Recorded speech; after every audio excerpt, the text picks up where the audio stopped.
All right, we're now live. All right. Action. Sorry for the delay. We had a little bit of a technical difficulty. But thank you all for showing up. There's probably like thousands of you on there already, right? Or not. Today we're going to talk a little bit about spills, particularly on carpet. We're going to go over 3 basic spills. One is plants.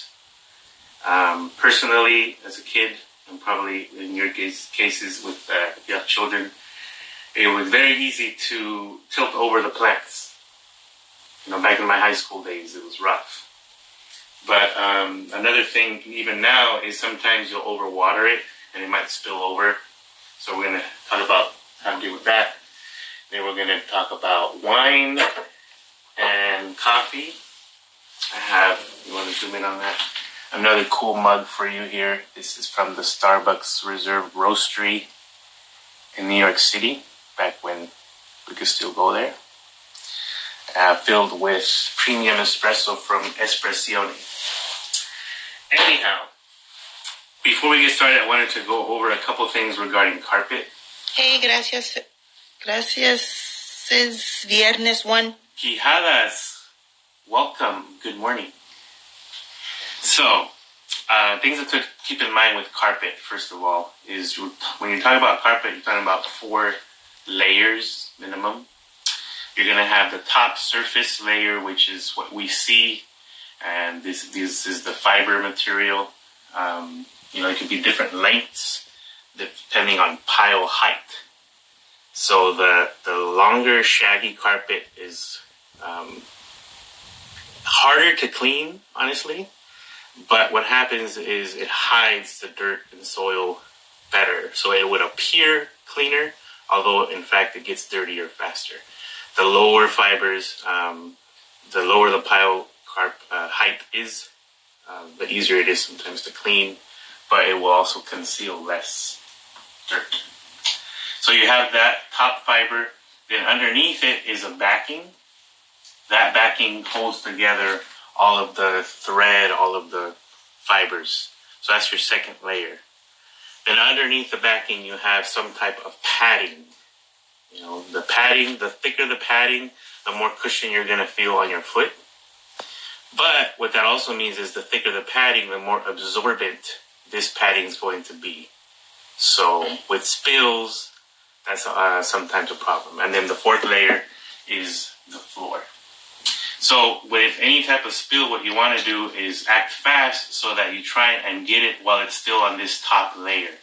Because that's going to be the easiest to clean, top layer. The further down we go, the more difficult it becomes. So we're going to start with the plants. How do you clean this? Well, in essence, you have dirt and water. That's the main thing that you have. He took dirt from my plants, guys. Really? I'm gonna put it back. I told you already. So, a lot of times when we clean, our first thought is to grab a rag, maybe a damp rag, clean it all up. But again, dirt and water makes mud. So if we add just more water, then you're gonna create more of a mess. So even with actual mud, say your pets come running through the door and there's mud prints everywhere, this same principle would apply. So what you want to do first is pick up as much of the excess dirt. You can use a spoon. If it's a lot, you might want to use something bigger. But you just pick up as much as you can carefully. And you put it back in the plant, Aaron. It's not going anywhere. See? So I'm just picking that up. Oops. See, we're already starting this wrong. What did I forget? Need your taquero girls. Okay. 1 second here.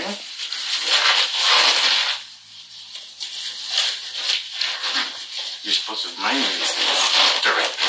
Sorry. Okay, so you pick all that up as much as you can.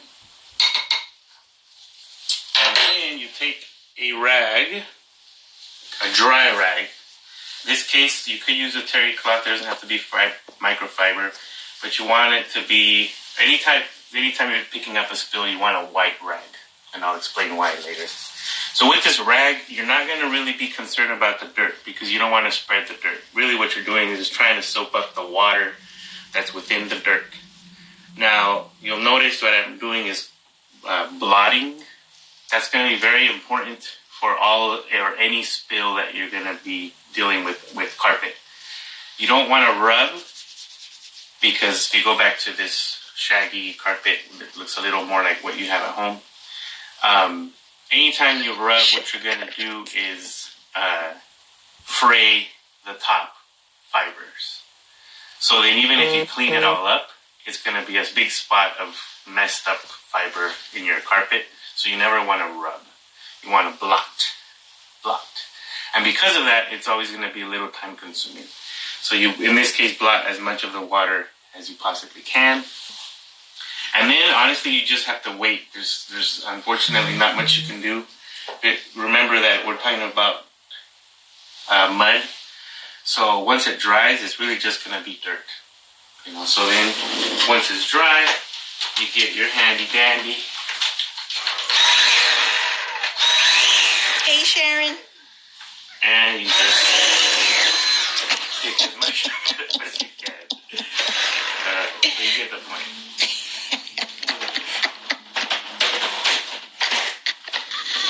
So, that is the first one, and it's pretty easy. Let me just reset here. Keep them entertained there. Hi, guys. Hey, Esme. Hola, Ruth.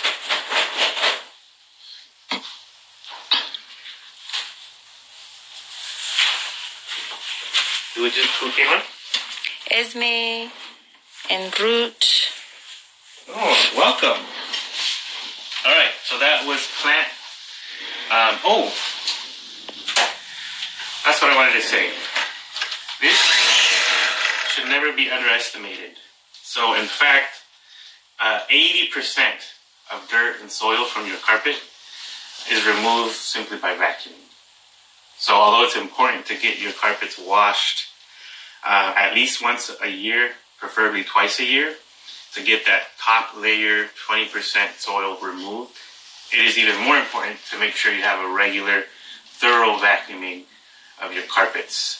And by that, remember we're talking about 4 layers of surface. If you go really fast and you're trying to race through, what you're doing is really just picking up some of the top surface dirt. So it may look clean and you'll have the nice little streaks right there in your carpet, but it's really not that effective. So what you want to do is very slow, long, even strides. Okay. With your vacuum, so that the suction is completely flat on your vacuum, like this, and that enables for the vacuum to actually work properly and suction through as much as possible all the way down into the fibers, and that's what picks up 80% of the soil. So any good carpet cleaner will start with a thorough vacuuming of your place before they put any water down. Because if you can imagine, if you have 80% soil in here and you're adding water, now you're going to just have all kinds of mud in this padding and underneath. So that's a sign of a good carpet cleaner. He starts with a very thorough, long vacuuming to pick up as much dirt as possible before wetting the carpet. So I would say, Hey, Jess. you can do a regular carpet vacuuming daily if possible, but at least once a week you want to do a really slow, thorough vacuuming to pick up as much of that soil as possible. Sound good? So, Gracias. Gracias es viernes. One would like to know what brand is your vacuum? So I have here a Dyson. And do you like it? I do. Me too. Dyson, the reason they're so good is because of the Oh, Alma Gonzalez says hello. Hello. Hey, Alma. So they have very good technology when it comes to suction and producing this flat surface that allows for that extra suction. Dyson, and second, I like Oreck. Oreck is more of an older brand, The only thing with Auric is they don't have attachments. They're not as versatile as a Dyson. This Dyson is the cordless one, which I like, but you have to make sure to have the right attachment. Because if you have the one that just has no roll, no roll, it doesn't work as well. And then it doesn't hold its charge as good as I'd like. Like if I were doing a thorough vacuuming, like I said, I wouldn't use the cordless one. I'd use the corded, so that I have enough time to go slow. But Auric is good, except they don't have attachments to, get crevices and stuff like that. So that's that. Now we move on to basically these two I'm going to combine. This is like, I found that it's just not good wine. So I'm willing to waste some of it, even despite the times that we're in. But my coffee, on the other hand, I'm just going to keep sipping on. I don't really want to waste it. So what I'm going to do is use the wine, but it's the same exact principle for both coffee and wine. So I'm going to spill now. So, you're chatting, you've had probably one or two of these. Oh no! Alright. Now what do? Alright, so especially with liquids, it's super important to start or act quickly. Because again, right now it's all on the top surface. Remember we talked about this? But you want to keep it between the top surface and the backing if possible. If it goes into the foam, now it's a problem. Because this foam is just going to act like a sponge. It's going to absorb all of the liquid, go into your floor. It might even damage your floor if you just let it sit and if it's a lot of liquid. So like if you have pets, that's sometimes the issue with if they go pee-pee inside the house, is if it gets to this foam, it's hard to clean. So you want to try and clean that up as soon as possible. You might remember even when you were a kid, if you wet in the bed, and then your mom had to take the mattress out, set it in the sun, because all that foam soaks it all up. You remember, back in high school, Oh, I think you're the only one. So, you want to act quickly to try and prevent it from seeping through. Now, if you zoom in here, Erin, this is a t-shirt, so it reacts differently than your carpet normally would. On your carpet, you'll probably just see a little bit up top, but this is what's really happening in the backing of the carpet. It's spreading very quickly. So that's why it's important to act quick.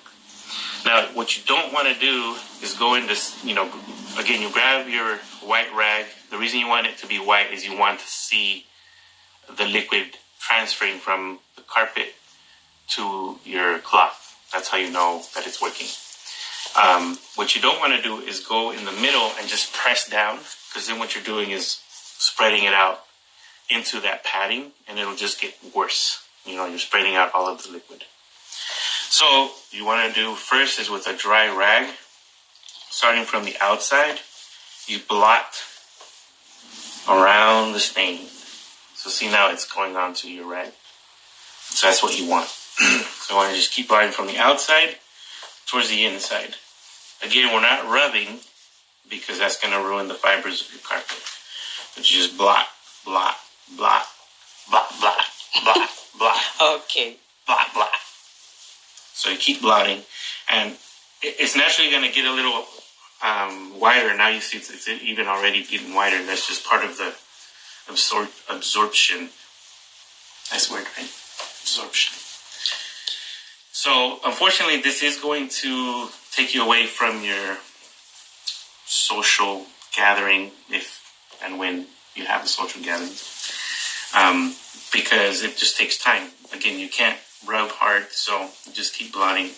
So pretty much you have to quarantine the area, move people away.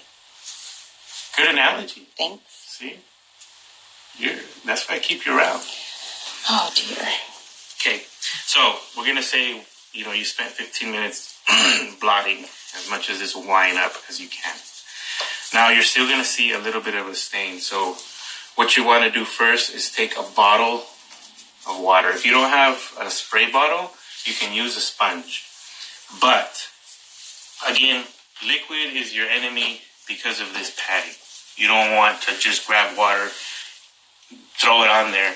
Now you're making this small stain 3 to 4 times bigger, and you're going to make sure that it goes into the padding. They're asking, is this the same concept for a couch? Yes. Good question. Yeah, same concept. So with the spray bottle, you have a lot more control of how much water goes into the carpet, and you lessen the risk of getting all the water into the padding underneath. So you can spray water on the stain, and then you're just going to keep blotting.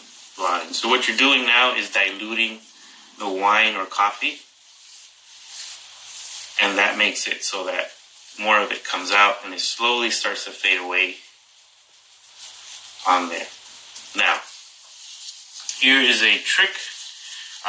You're doing all that first. Again, it'll probably be 15 minutes with a dry rag.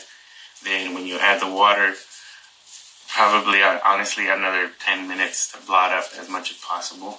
Obviously, you can shorten this depending on your time. Just blotting it will help. It's better than nothing. And again, I want to go back and say, ordinarily, you would call a professional to spot clean it, your sofa or your carpet.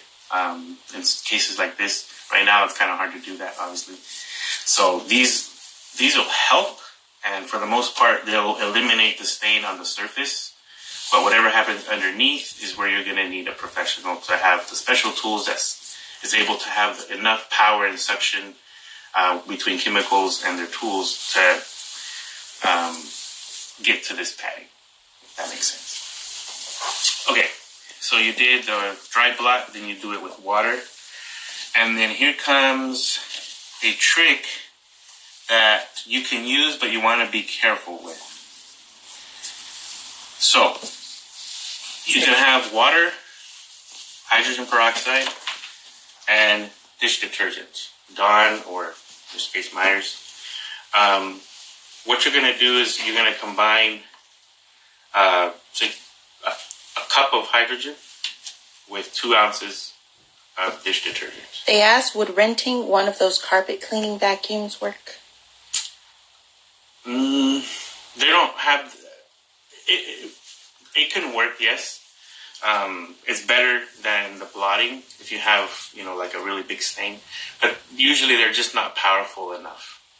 And if you do rent it, just use it for the suction. That's all you're going to rent it for. You don't want to use it to, usually it comes with shampoo. You don't want to use that, and I'll tell you why as I explain this. So these chemicals are generally safe. The only problem with hydrogen peroxide is it is a bleaching agent. Again, going back to high school, a lot of you guys probably remember people showing up. All the cool kids were doing it. They're showing up with highlights in their hair because they just put some hydrogen peroxide in your hair and it'll bleach it. So I'm not going to show you that right now, but you want to make sure that your carpet is, if it's a clear color, you should be fine. In fact, most carpets now have some type of dye protectant that won't be a problem. But if you're going to use this, what I would do is somewhere inconspicuous. I would spray this on first and make sure that none of the color of the actual carpet is coming out. Because otherwise, you'll have a big bleach. A white spot in the middle of blue carpet. Exactly. So if you're going to have a problem or a color on your carpet, I would leave out the hydrogen peroxide. Just mix dish detergent and water. Okay? But And again, in the water bottle, it's just plain water, correct? yes. Okay. But again, you don't want to pour that on there. You want to spray it or gently apply it with a sponge. Now you're adding... Dish detergent, I'm just kind of eyeballing it here. After a while, you kind of know.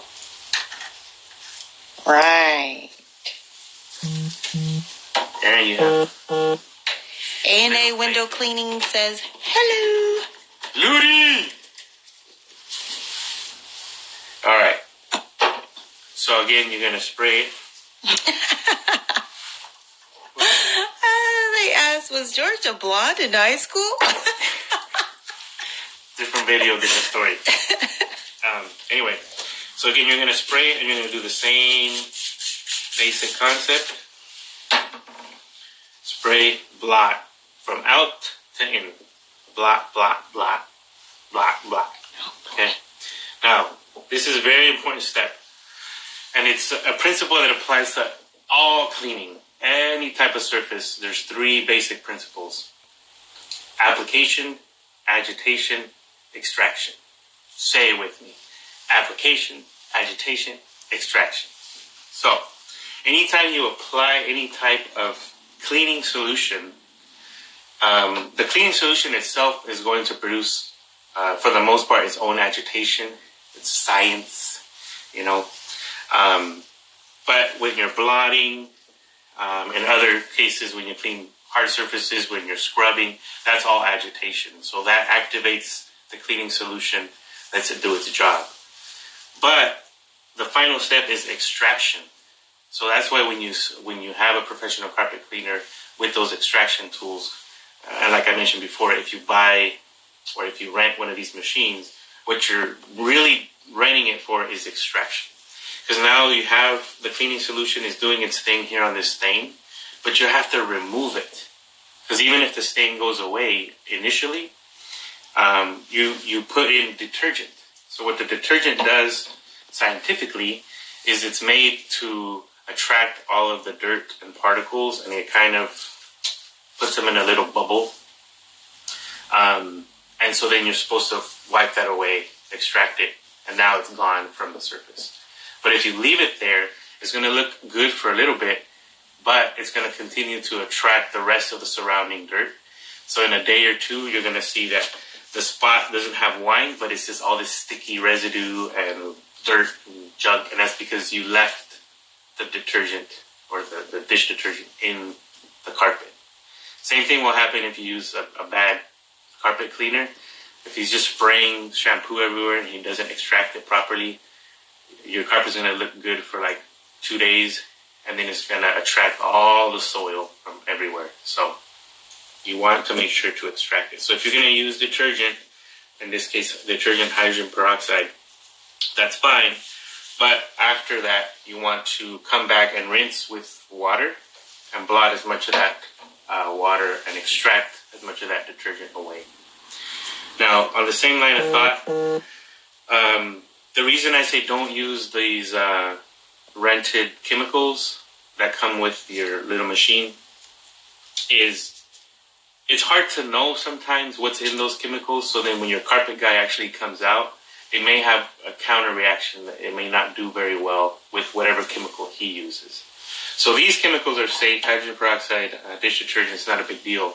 But if you're going to use any other type of carpet cleaning product or stain removing product, at the very least, I would take a picture of it, document it somehow, so that when your carpet cleaning guy does come out, you say, hey, by the way, this spot here was treated with this, and then he'll know how to proceed. That makes sense? But in order to avoid that, I would just stick with household products that are, pretty much any carpet cleaner can remove. Would it be as effective for hot chocolate spills? Yes. Yeah, pretty much any liquid is good. So you do that. You're going to notice that with the hydrogen peroxide, it's going to start getting a lot clearer. Again, this right here, what you're looking at, is going to be more than likely what's going to be on the bottom padding that you can't even see. So by the time you get to this step, the top surface of this, top fiber, more than likely is going to look pretty good already. But what I would do as a final step, once you've rinsed it with water, is you want to try and get as much of that residue out and all that moisture out from the carpet. So you could use salt, or you can use baking soda.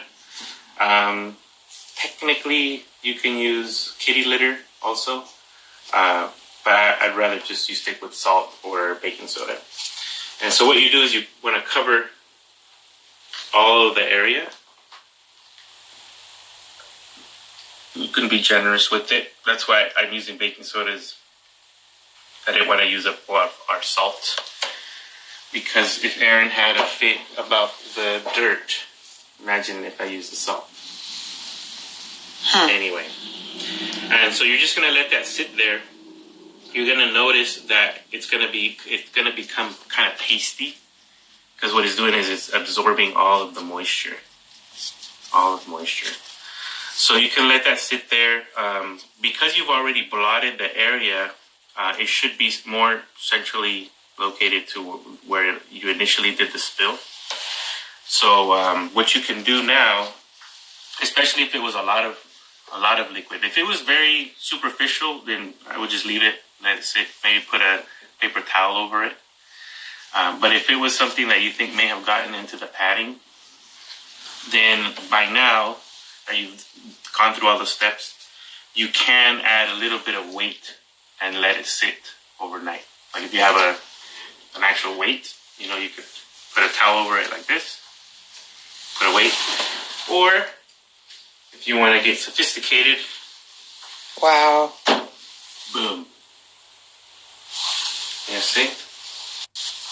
We're using household products here. George's idea of sophistication, everyone. Okay. So then you just let that sit. The longer the better. If you can live with it, just let it sit overnight. So I did this yesterday. We don't have a time lapse thing. Again, we're working on our studio, and getting more high-tech equipment. We don't have a time lapse machine. But I wanted to show you, we did this same exact thing. Erin is my witness, right, Erin? Absolutely. In fact, she was skeptical. She was Very. like, see, you're going to fail tomorrow. It wasn't coming out. And It was like not coming out. So, I did this same thing. Come over here and look. So, inside of this circle was this same stain that we did now with wine. And you see it now? So, I left it overnight with the weight. This morning, I got up, I took off the baking soda, and the baking soda was kind of pasty. And then you have this. All of the wine is away.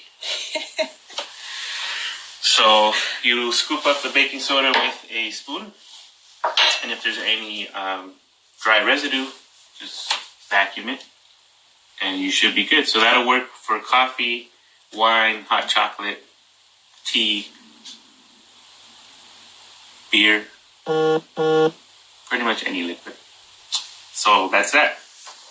So again, principles, there's 4 layers with carpet.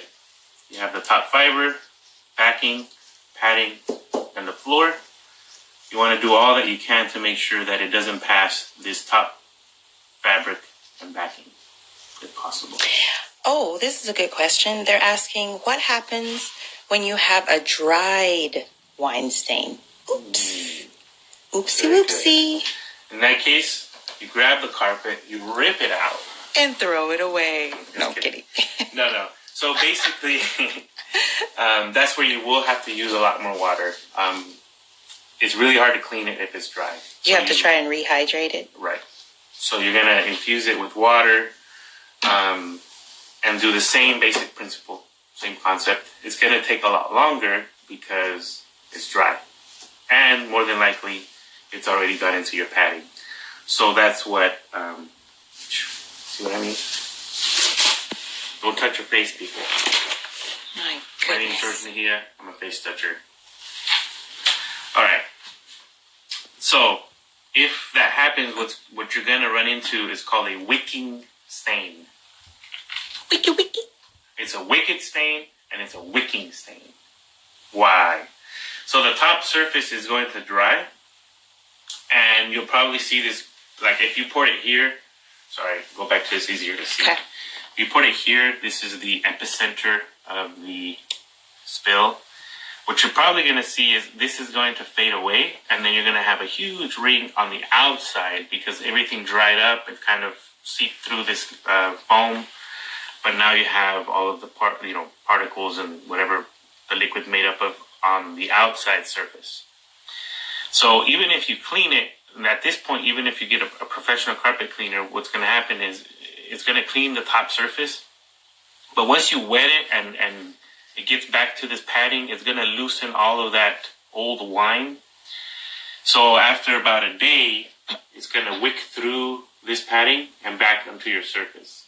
So let's say you clean it today, 2-3 days later, once this wicks, it's like, hey, that ring is back. You're going to clean it again. And again, depending on how deep your padding is, it's going to take 3 or 4 times to clean because it's going to keep wicking through this padding. That's what's called a wicking stain. So if you have a really good carpet cleaner, they have specialized equipment. The claw is one of them. That's funny. And what it is like this big square, and you put it on, and it has so much suction, it'll even bring up your loose floorboards. But the point of that is to get all of that wine out of here. So it is harder. It can be done. It'll just probably take a few times because of that wicking effect that it'll have. That makes sense? Very good. And so Jessica is just asking to be sure that she says, so baking soda, salt, cat litter will do exactly the same thing? The finer the material, the more effective it's going to be. So salt is good because it's very fine. It'll go in between the fibers and suck up all that moisture. And then you can easily vacuum it. Baking powder is good because, again, it's almost a... Baking soda. Baking soda. Mm-hmm. Sorry. It's almost like a powder, so it's going to create that paste. Kitty litter will work, but the problem is the kitty litter part, what do you call it? Granules, yeah, are a lot thicker. So it'll work for like a bigger stain, but you'll probably need to keep it there much longer than you would baking soda or salt. The finer the particle, the better. So you want to get Aaron type of powder, just fine. You know what I mean? Any questions? I think that was it. Did I miss No anything? more questions? So I was saying the 4 layers. Remember to vacuum thoroughly, at least once a week. And yeah, that's pretty much it. Thank you for joining. If you missed this or your friends missed it, we'll post it on our YouTube channel. And if you have any ideas for next week, let us know. Talk to you later. Where's mine?